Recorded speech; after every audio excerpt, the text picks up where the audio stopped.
Hi, my name is Garrett Flax, and this is my final draft of the Media Clip project. Um, there won't be a lot of observed changes between this final draft and the rough draft. I only did some light editing and added some citations where I needed to make it more accurate. So let's go ahead and begin. I chose the topic of attention deficit myths and facts from the 6 or 7 options that we had. I went after 3 myths that I felt were representative of a wide-ranging group of misunderstandings and myths about attention deficit. And these 3 myths are also common enough that I had already heard of them, so there's anything oddball or way out there in left field. These are all fairly common. So let's look at the first one. And that is that attention deficit is not a legitimate disease. It's what you would call a phantom disorder. It doesn't actually exist. Individuals who hold this opinion often say that children that we diagnose with attention deficit, they don't have a disease, they're just bored, or these symptoms, as we call them, are the result of bad parenting, poor public schools, any number of things that aren't actually a disease. And so that's that side of the story. Many more people, though, hold that attention deficit is factual and quite real. The CDC, which is a government entity, and the APA, which is the American Psychiatric Association, I almost said psychologist, American Psychiatric Association, both keep statistics on the number of individuals in the population, this is the U.S. population, who suffer from attention deficit. And the numbers are pretty close, and both are reliable sources. The slight difference between the two, well within statistical error. They're estimating for extremely large numbers here. And this, a quote from a doctor who is the chief or the head pediatrician at a children's hospital in New York. He clearly states that ADHD, it's a biological disease. The symptoms are inattention and restlessness, and just very straightforward attention deficit exists. One of the most interesting resources that I sought out was Dr. Joseph Engler. He's the director of school psychology here at Fort Hays State University. And I presented each of these myths to him and got his feedback to see what he thought about them. And on the subject of the reality of attention deficit, he held pretty tightly that attention deficit is very much real, and there isn't a lot to be gained from a misdiagnosis or from just simply using that as a label. It is difficult to diagnose attention deficit, but it certainly exists, and arguing against that is only detrimental to the individuals who have to deal with it. And the last facet of this myth would be that we don't know what the cause of attention deficit is, so that gives less confidence to its reality. I would simply fall back and say that for most diseases and illnesses in the history of mankind, we didn't start out knowing what caused them. That took time and a lot of research and data. It looks like, from the research we have now, there could be a biological cause to it, such as differences in brain shape or neurotransmitter ratio. That's unique between each individual, but could also be unique between individuals who have attention deficit and who don't. That's sort of falling back on a broad term. You could say the chemical makeup in the brain. That's probably getting a little too far into that. But the other idea is that there's a genetic cause. Now, the DSM-5 that I've listed here, it's a book published by the American Psychiatric Association, the APA, and they looked at family trees of individuals who have attention deficit. It looks like it's heritable some of the time, but not all the time, so we can't say it's entirely a genetic cause producing attention deficit. So the second myth, the one that I've probably heard the most, is that children will outgrow attention deficit when they become teenagers, or at least when they become adults. I wish this was true, but sadly it appears that 9 times out of 10 it isn't.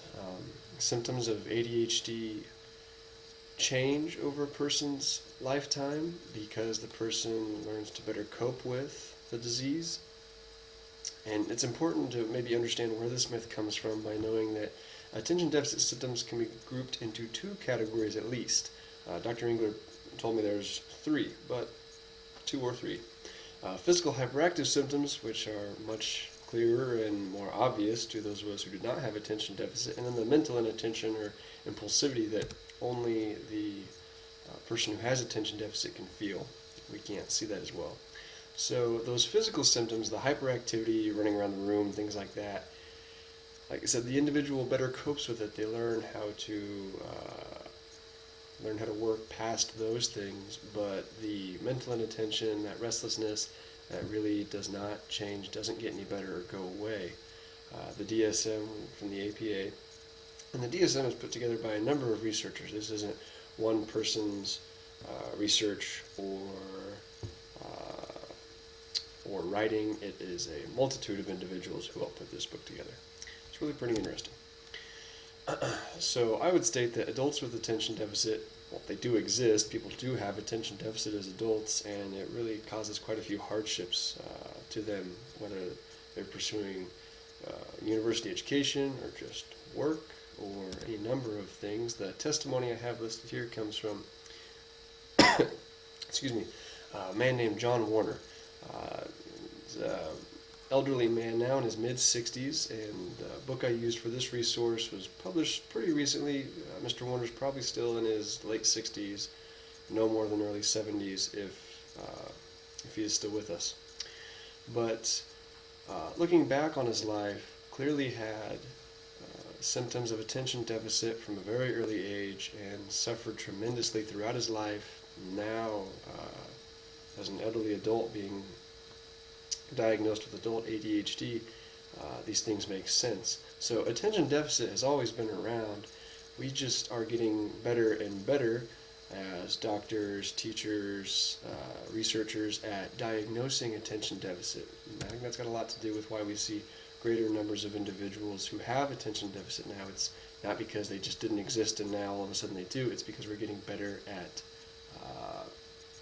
finding those individuals, identifying those individuals who have attention deficit. And this again comes from Dr. Engler.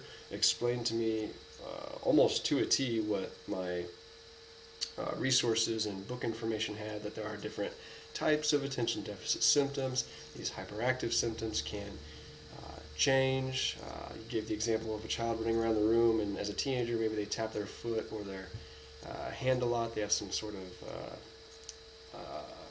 habit, and so that's a changing symptom, or the symptom is just simply better coped with because they become more mature and better able to handle those things. But the mental inattention, things like that, they do not go away. The individual has a very difficult time coping with that as opposed to coping with the hyperactive symptoms, the ones that we see. So the last myth I tackled was that prescription medications for attention deficit, that they're unsafe, they're ineffective, or they aren't worth having. We recently had a discussion board about this, and a lot of the views and postings that I saw, very reasonable and much of what I expected. But the information that I found would lead more along the lines of not getting rid of attention deficit medications. They do have downsides, they do have side effects, as does any prescription medication, but to completely take that option off the table would probably do much more harm than good. There's a lot of confusion and misunderstanding in how these drugs work. They're often called stimulants, psychotropics. Antidepressants are also used for attention deficit. But these medicines, they've been around for a very long time. An incredible amount of research and attention has been paid to these things. If they were not working at this point, or if they were so dangerous that they weren't worth having, I don't imagine we would have them around. And that's just my reasoning there. There's other lines of reasoning I suppose you could have. So as a matter of how effective and how safe, well, in something like 70 to 90%, depending on which source you look at, which research you pour through, somewhere between 70 and 90% of individuals are aided by medication treatment. And that's pretty good for any kind of medicinal treatment for that matter. If we had all prescription drugs achieving that high effectiveness, we'd live in a much less painful world. So that's unusually high, but in a good way.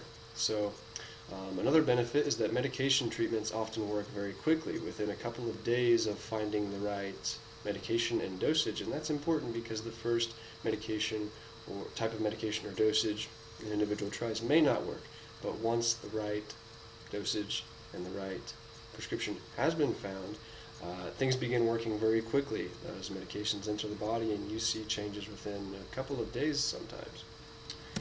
So that's another benefit to it.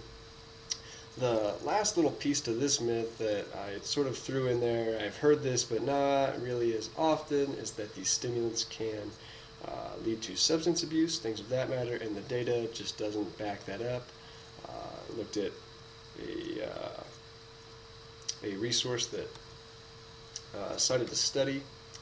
It was published not too long ago. They looked at individuals who took attention deficit medications, who took stimulants, psychotropics, and followed them for several years, observed whether they became substance abusers, and there is little to no evidence that they increase the risk of substance abuse. It just doesn't happen. But there's alternatives to medication. One of the most interesting bits of research I did for this was that of behavioral treatments, or behavioral treatments and medication treatments being used together. That's just simply called a combined treatment. But behavioral treatments, we already actually looked at these. We called them behavioral interventions in the classroom, and we spoke of them not just in use for a student with attention deficit, but with any number of behaviors that may need to be changed or replaced. The steps I have listed here, assessment, monitoring, consequence, and evaluation, almost precisely match the steps that we talked about going through for behavior assessments and for implementing good interventions. You clearly define what behaviors you want to change. You get baseline data and monitor. That's the monitoring part. Consequences, whether it's negative or positive reinforcement, they have to be consistent. And evaluation, looking at this behavioral treatment or this behavioral intervention, seeing how well it worked, what needs to be changed, does it need to be entirely thrown out and something different used. So these 4 steps here very closely match the steps of processes we have already learned in this class and methods we have already learned for use with students who do not have attention deficits, for other behaviors and things like that. Anyways, the combination of the two is usually the most effective. The combination of medical treatment and behavioral treatment together is usually the most effective route to take. So, like I mentioned earlier, somewhere between 70, 80, 90% of individuals do have benefits from medication. That does leave some of the population out. And that benefit, though they may fall into that 70 or 80%, it may not be a full benefit. It may just be helping a little bit. Adding behavioral treatments tends to improve the success. So I definitely get behind using both behavioral interventions and perhaps medication treatment as deemed necessary. So the research and the resources show that that's usually the best way to go. And that covers it. So these are my resources and works cited. Thank you for listening. Appreciate your time. This is Garrett Flax, Media Clip Project, Final Draft. I'm out of here.